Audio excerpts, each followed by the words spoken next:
everyone, welcome back to Blog Fix Friday. I'm Abby from You Baby Me Mummy, and Blog Fix Friday is my quick Friday vlog where I share a tip or a trick that will hopefully improve your blog. So today I thought I'd talk about what everyone wants to do really, increase your blog traffic. So there's various ways that you can help your traffic to improve. Everyone seems to want that viral post, but I'm going to really share with you why I don't think a viral post is as exciting as you may think. I'll start by saying there's no quick fixes with traffic. Improving your blog traffic takes time and a lot of effort to get it to a good level. I think there can be the cases of sort of almost viral posts that people just hit the big time and get views based on maybe someone shares their stuff, but I think a real viral post that just is one that gets thousands of views in hours, I would question myself whether those people would be just one-off readers. So they're just page views, they're not readers that are going to come back. So I'd always think that I want readers more than I want views. So I want the people that will come back, because that one person then could turn into hundreds of views, couldn't it? That one person, if they keep coming back to your blog. So that's the point I wanted to make at the beginning, is that, you know, I've never had a viral post, maybe I'm biased, but I think that I would always want the readers. I'd want the people that keep coming back, because to me they're the ones that are engaged, they're the ones that'll leave comments, they're the ones that you can really impact and influence. So they're the ones also that are more appealing and important to a brand as well. So that's where I'd start. Now obviously I've written notes because I'm actually not I've got a bit of a bug, so as you can hear from my croaky voice, and I'm just forgetting everything at the moment. So I'd say to start with, if you want to increase your traffic, I'd set some goals. So I'd set goals as to maybe you want page views, maybe you want a percentage increase. That's a handy way of looking at it, because obviously that percentage, as you grow, it gets bigger. So it's not just saying I want 100 more page views or a month, because if you say 10%, then that's 10% of a bigger number the next month. So you sort of add on a bit depending on how well you've done. So that's kind of a good idea. So, but we're always more effective and we push more if we've set ourselves a goal. So look at the kind of traffic you get and then think, okay, I want that to be 10% more than that, or whatever sort of achievable but with a bit of a push. That's what you want to do. So set yourself a goal. It could be followers, it could be page views, it could be uniques, it could be whatever you want it to be, or it could be all of them, and work for those and really focus on those numbers. So I'd say if you want to really grow your blog, the most important thing is to write shareable content. So solve a problem for your readers. The blogs that do best in the main are blogs that are solving a problem for their readers. So either they want to grow their blog, they want to be better at cooking, they want to be more organized, they want to, whatever the thing is that they want, you are solving the problem for them. So write content that's really useful and really easy for people to share. On the sharing thing, make sure that you have your social sharing set up. So people are going to be less inclined to share your stuff if they have to copy the URL, put it into Twitter, you know, write something. So you want to go through your sharing buttons, something like Shareaholic plugin, or there's loads of other ones. I use Shareaholic.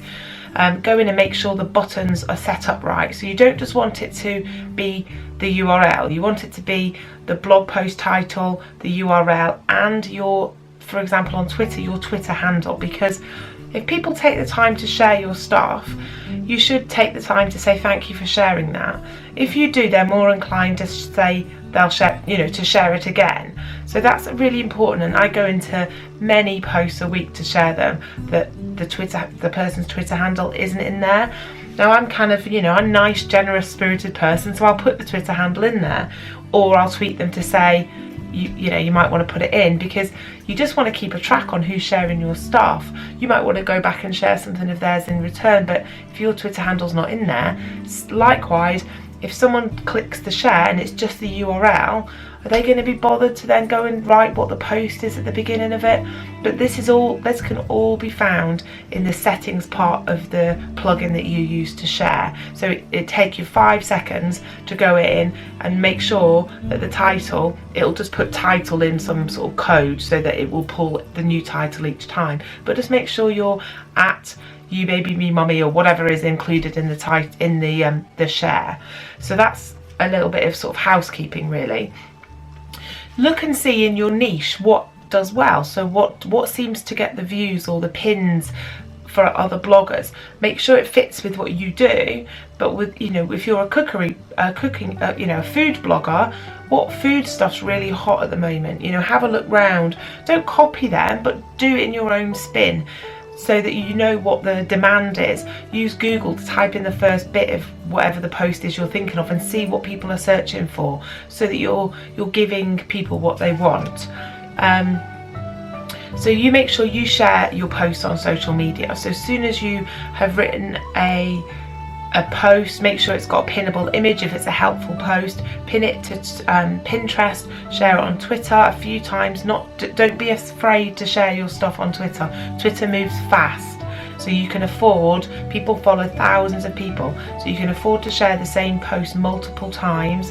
I share mine every 8 hours when they first go out, and then they reduce a bit. So don't be afraid to keep sharing your stuff, because people won't see it the first time maybe, or maybe they will, but they'll never see it any other time. So you've really got to be in it to win it with Twitter.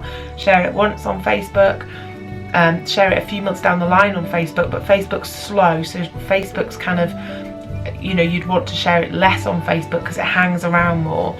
Make sure you can use StumbleUpon. I've heard great things about StumbleUpon for traffic. So share it everywhere that you'd want people to share it. Join in Twitter chats and Facebook groups, not just to drop your link, but if you're a food blogger and you're really good at cooking but you answer people's questions, they're going to then look for you and to your blog to be the source of their information. So, you know, don't be sneaky about it, be genuinely helpful, but then people will go, oh yeah, I remember that Carolyn's really good at food and recipes and stuff. I'm actually not going to ask the question now, I'm just going to go to her blog and find out. So be that person that is helpful, that is directing people to the right sources of information, whether that's your information or someone else's. That's the thing about Pinterest. Don't just pin your own stuff, pin other people's stuff that is high quality to your board, so that people go, oh, you know, she always pins really good stuff, and then eventually you'll get traffic for other people, but you'll also get traffic for yourself as well when you share one of your own. Use your mailing list, so you can share your post with your mailing list.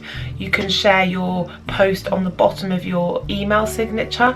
So there's email, I can't remember what I use actually, it's a terrible timing to forget something, but I use a program, it's a Google Chrome add-on that is a kind of email signature, and it pops whatever my last post is in the signature. I mean, that's just such an easy way to get traffic really, isn't it? So you on Pinterest, just going back to Pinterest, use a really long description. So I've just learnt this recently, literally 3 big long sentences. Tell people what the problem is. Do you find it's really difficult to get your clothes white in the wash or whatever it is? Well, if you do, then these tips will make you always have white clothes again, you know, that kind of thing. So you're really saying, you know, do you find it difficult to grow your blog's traffic? Do you wish you had more page views? Are you writing really good content but people don't seem to be attaching themselves to your blog? If so, then you need these secrets in this blog post. Click to find out more. Literally that much, okay? And that will help. Be genuine, but go and comment on other blogs. I'd say this is the biggest thing that I did to start with to increase traffic. So go leave a genuine comment, don't link drop. If the blog uses comment love, then your link will automatically be there, but just be the person again that's commenting genuine comments. People then will return the favour. You will grow a community, maybe even a tribe around yourselves, and that will help your page views. Do a Facebook Live, because Facebook are really pushing Facebook Live. Like every new thing pushes their new platform. So make sure you do a Facebook Live, even if you Facebook Live to introduce your new blog post or your new YouTube video, which I'm going to do this week. So, you know, think about how you use things that, for example, Facebook's hard to get any reach, but they love Facebook Live. So think about how you can utilize Facebook Live, and they'll show that to people that don't even follow your page. So guest posts on other blogs, that again will help you reach a whole new audience that you have never reached before. It will always include a link back to your blog, so it's brilliant for backlinks and things, but also just to get a source of traffic, a new source of traffic. Another idea is to do a roundup post. So you might say, okay, these are my favourite funny bloggers. Just be genuine, only write it if you think that, but those people then will share that post. So if you tweet it out to them and say, look, you're in my new, you know, you're one of my top 5 funny people on, you know, in the land of blogging, or here are my inspirational bloggers, or here are my, you know, whatever the roundup post is, tweet them out, include them in the tweet. They'll then retweet it for you, and that'll get some more traffic. But be genuine about it. What else have I got? So put the link to your latest blog post on all your profiles, so you could put it on Facebook, on Instagram, everywhere that you've got on Twitter, everywhere that you've got the facility to put the tweet, you know, to put your URL. Make sure you have it on there. So it's a bit of work to swap it, but it's really important. SEO, make sure your posts are SEO'd properly. So look for the keywords, put them in your post. It's really dull, but SEO does make a big difference to whether your posts are viewed or not, or whether Google shows it to anyone. And then just make sure that your site, I'm just going to finish with, because this is rolling on a bit, but make sure that your site is attractive. Make sure that when people land on your site that they're going to want to stay, and they're not just going to bounce straight back off again. So make sure that it's clear, that it's professional looking. All those kind of things really help to grow your blog, and to basically growing your blog is going to grow your readership as well. So that's been a whistle-top tour of how to grow your page views and the traffic to your blog. I hope that's been useful, and I will be back next week with more Blog Fix Friday. If there's anything you want me to cover, please let me know. I'm always happy to do reader/viewer suggestions, and I'll catch you next week. Have a good week. Bye.